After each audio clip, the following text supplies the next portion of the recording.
talk about the topics first before we talk about any questions. And we have this one, which was the topic at hand. James Gunn talked about Wonder Woman, talked about Batman, talked about Superman 2. See, Luke, I'm shaking my fist at you, Luke. So a lot of people thought this show was starting at 5:30. So they're not coming back until 5:30. Shaking fist at Luke. Gunn on Wonder Woman, Batman, Superman 2. A new Wonder Woman movie is being written right now, according to DC Studios chief James Gunn. Entertainment Weekly has done a major feature piece on James Gunn's Superman movie, and within the article, he confirms the project is happening, and it's separate from the HBO Paradise Island series that he announced a little while ago. Of that series, says it's slow moving, but it's moving. In terms of the overall DCU, Superman, Supergirl are both filmed with the new Batman, Brave and the Bold, in development. Also coming from DC Studios, but outside of the DCU, is Matt Reeves' The Batman Part 2, starring Robert Pattinson. Of that project, Gunn says what Matt's doing is still really important despite all the stories to the contrary. We're supposed to see that script shortly, and I can't wait. As for a follow-up to Superman, he says he's already developing an in some way sequel to the new film, whatever that means, and adds, but it is straight up. Is it a straight up Superman sequel? I would not say necessarily. Chat comes as tickets for the Amazon Prime early screenings for the film have gone online, allowing people to check out the movie early on July 8th. What is that one that everybody talks about? It's Kingdom Come, right? I would assume that's what he's working on next with Superman. It's Kingdom Come. I mean, that's where the rumors have been, and I think that makes a lot of sense. As far as Wonder Woman goes, I'm telling you, I think Adria Arjona is going to get it.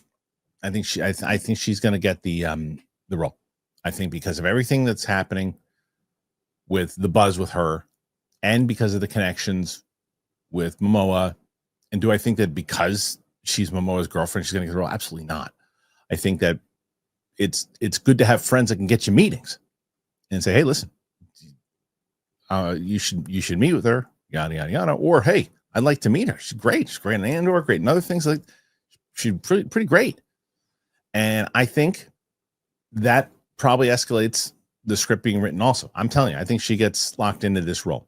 That's my guess. But as far as having Wonder Woman as the next one makes sense, you got to focus on those three characters in order to really make this thing survive. Superman, Wonder Woman, Batman. You got to have those three hit. Boom, boom, boom. Now, as far as Batman, Brave and the Bold, I think they made that decision. They're going to go through with that. Do I think Muschietti is going to do it? I really don't. But he might. But I wouldn't be surprised if it doesn't happen. Same goes with whoever gets announced there. Now, the other thing that I will say, and I've been pretty adamant about it, where I do think that it's going to be tough to keep both Batman projects alive, and I think it is Reeves' Batman is very contingent on how well Superman does, but I think that if Gunn's kind of doubling down and making it known that whatever those stories are out there, I'm very excited about this movie and I want to see it happen. You start saying like that stuff in the media, then I'm going to start to hold you to your word on that, and everybody else will too. Because it's one thing to say, hey, listen, we'll see. We don't really know right now. There's a lot of things, scheduling and all that other stuff. But as far as I know, there's a script coming, and I'm excited to see it, no matter what everyone says. I can't wait for that project. That to me sounds like a DC studio head that really wants to make that thing happen, regardless of what shows like this and other shows are saying. I still think it's going to be tough. I know that a lot of you disagree with me when it comes to public interest as having two Batman out there, but I do at the same time, it's two films. And especially what point that has never really been made that I think needs to be made more is, let's say whoever the next Batman is, nobody likes, what if everybody likes Pattinson better? Okay, it is great to have Turtle Beach back. And I've been talking about Turtle Beach. You guys have been raving about Turtle Beach, and why wouldn't you? The Stealth 700 headset that I got, it was so great. It just stood out to me was the sound, man. Like just playing that Indiana Jones game, as I've told you guys, you could just hear every little thing. I love it. And it's just, it locks me in. It's better than the other previous headsets I've had. I don't like being aware that there's other things going on around me. I like being locked into it and hearing every bit of the sound design and just comfortability, to be honest with you. I could wear them for hours. I did. It's almost like they're so comfortable in my head. I was like, oh, I didn't realize I have these things on. I love how precise the audio is. I just feel like I'm so locked into the game when I'm doing it. And it's like that feeling I get when I'm in the theater. I'm just in the world because of the sound. I love sound. You guys know that. The other thing that's great about it is the 80-hour battery. That's crazy. I mean, you don't even feel like you ever have to even charge it. The worst is you're playing something and then it just craps out on you. And you're like, oh, no. The Stealth 700, it has the industry's first ever cross-play dual wireless transmitter system. What it means is that you can seamlessly switch between your consoles and your PC with just a click of the button. It gets even better. While being connected to your console, the Stealth 700 can connect with your phone for music streaming or taking calls at the same time. Listen to your favorite songs while gaming, and it's all done with the Stealth 700. And this is the easy part. You head to turtlebeach.com, use that code Kristian for 10% off your entire order. 10% off at turtlebeach.com with the promo code Kristian. But you're going to purchase it, and then they're going to say, hey, where'd you hear about us? You say, our show. You support our show, you tell them that we sent you, and get the ultimate immersive gaming experience with Turtle Beach today. And then they're like, we don't care about that Batman. Put Pattinson in there instead. Because you have a comparison project out there now. It's like, yeah, that one's better. Well, put that one in there instead of whoever you cast there. That's terrible.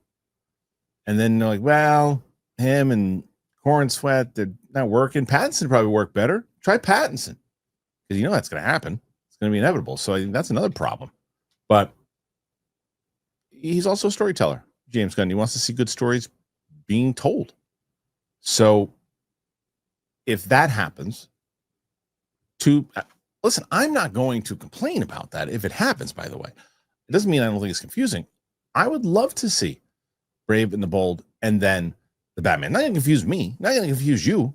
Going to confuse. I'm going to get a bunch of people from a bunch of questions from people I know. Well, wait a minute. Does that Batman tie into this? What is they have two? Why have two Batman movies out? What does it work together? Does it not work together? I know I'm going to get those questions. No, actually, no. That one over there doesn't have anything to do with that. If you like the Superman movie, then follow that one because that's probably the one that's going to tie more into it. And if it's as easy as that, and people go, oh, okay, then maybe that's what it is. As far as not having a Superman 2, I think you got to be careful with saying that. Because what if this movie makes $1 billion? Superman, the one that's coming out.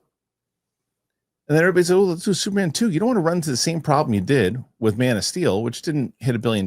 But instead of giving us Superman 2, you jumped right into Batman v Superman. And you didn't give it any time to marinate. Now, they're going to do it's called Kingdom Come, right? Pretty sure that's what it is. I wonder if that's the case. I don't know. But if it seems like they've been rumoring that and wanting to do that for quite a while now. So I wonder if that's going to happen overall. I don't know. World's Finest. Thank you. World's Finest is the name of it. Thank you. So World's Finest is the one I think that they're going to do. What I go, is it Kingdom Come? I thought, isn't there another one called Kingdom Come? But either way, they're going to do some big event with everybody, and it'll probably be the events that from Superman leading into this. So, yeah. Anyway, for people who thought the show started at 5:30 and you're still here, thank you. For those of you who aren't here, you'll be here on the replay. It's going to be a short show anyway today, letting you know. A lot of great things happening on the channel in general. I'll talk about that in just a little bit. But I really want to know your thoughts on this. What say you about James Gunn giving these updates about Wonder Woman, Superman, Batman, right? When do we see? That's the other thing leading into this Brave and the Bold. Brave and the Bold is still in development. Wonder Woman, the script is being written. One would assume that if the script is being written for Wonder Woman right now, they're going to cast her before the prequel series happens, and she will appear in that series. I'm telling you, I am not going to be surprised at all, and you shouldn't either, when Adria Arjona is cast in that role. I would go to Vegas odds. Got to put her as the front runner right now. Got to put her as the front runner. I think she is going to be the one. I think a lot of people are going to get excited when they hear that she is a front runner. When they hear she's going to be in it, she's getting a lot of that. That's what they do sometimes. They put the names out there and they leak it. They pretend, oh, I don't know how the names got out there, and they want to see what the audience reactions are. of who they're leaning towards. That happens all the time, and I don't give a crap what the hell they say. Oh, no, we don't listen to full of it. And people are going to say, yeah, we absolutely 100% want to see her as Wonder Woman. She's not too short. Get out of here. She's too short. He can be Tom Cruise. They can make him look 8 feet tall. He's too short. Stop that. Stop it. There are other times that Too Short does, not the rapper, but Too Short doesn't work. Like, I don't think Too Short works with Storm. I mean, how tall is Adria Arjona? She's like 5'5", right? Isn't she? Or maybe she's smaller. I don't know. Let's see. Arjona height. 5'7". What are you talking about? Too small. 5'7". What? That's all you want her to be. 5'7" is perfect. Stop that. Yeah. Oh, come on. Cut it out. Stop this. So well, you can come back to me after she gets cast. Yeah, she's 5'7". It's fine. And 5'7" on movie screen looks 6 feet. Anyway. So put your thoughts in there. I gotta know what everybody's thinking about this in general. And then when will we get Batman? When are we going to get World's Finest? If you get the Batman 2, are they going to push World's Finest? Are they going to run them at the same time? It's the conversation we've been having for quite a while. Put your thoughts in there. Let me know.